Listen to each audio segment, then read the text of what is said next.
ज़करिया की किताब पहला बाब जो 21 आयात पर मुश्तमिल है।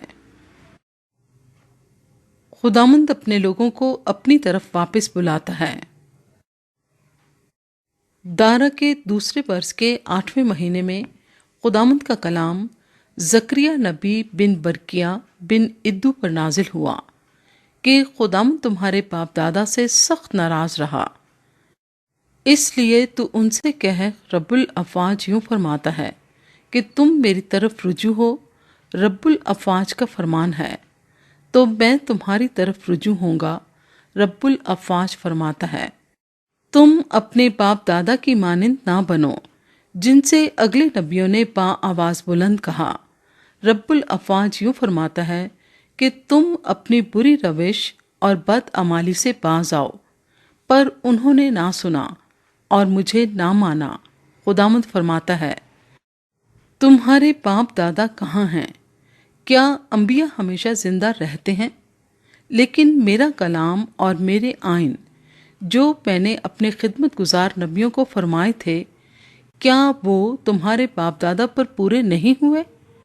चुनाचे उन्होंने रुजू लाकर कहा कि रब्बुल अफ़वाज ने अपने इरादे के मुताबिक हमारी आदात और हमारे अमाल का बदला दिया है। पहली रोया, नबी की घोड़ों की रोया। दारा के दूसरे बरस और 11वें महीने यानी माह सबात की 24वीं तारीख को खुदामंद का कलाम ज़करिया नबी बिन बरकिया बिन इद्दू पर नाजिल हुआ कि मैंने रात को रोया में देखा कि एक शख्स सुरंग घोड़े पर सवार मेहंदी के दरख्तों के दरमियान निशेब में खड़ा था और उसके पीछे सुरंग और कुमीत और नुकरा घोड़े थे। तब मैंने कहा, ऐ मेरे आका, ये क्या है? इस पर फरिश्ते ने जो मुझसे गुफ्तगू करता था कहा, मैं तुझे दिखाऊंगा कि ये क्या है। और जो शख्स मेहंदी के दरख्तों के दरमियान खड़ा था कहने लगा, ये वो हैं जिनको खुदामंद ने भेजा है कि सारी दुनिया में सैर करें। और उन्होंने खुदामंद के फरिश्ते से जो मेहंदी के दरख्तों के दरमियान खड़ा था कहा, हमने सारी दुनिया की सैर की है और देखा कि सारी ज़मीन में अमनो अमान है। फिर खुदामंद के फरिश्ते ने कहा, ए रब्बुल अफ़वाज, तू यरूशलेम और यहूदा के शहरों पर जिनसे तू 70 बरस से नाराज़ है, कब तक रहम ना करेगा? और खुदावंद ने उस फरिश्ते को जो मुझसे गुफ्तगू करता था मुलायम और तसल्ली बख्श जवाब दिया।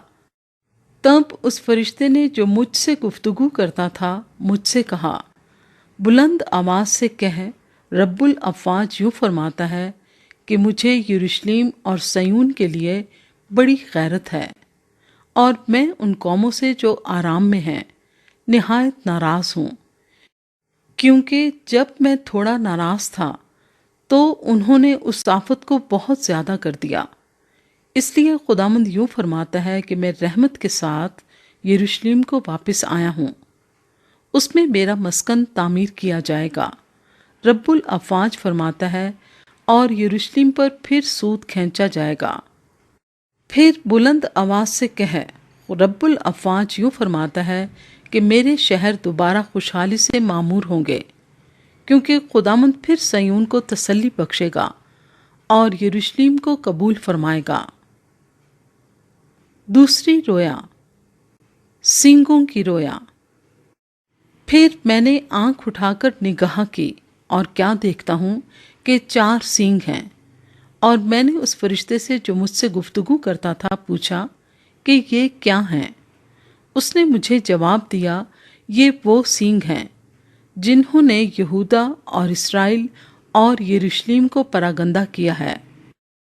फिर खुदामंद ने मुझे 4 कारीगर दिखाए। तब मैंने कहा, ये क्यों आए हैं?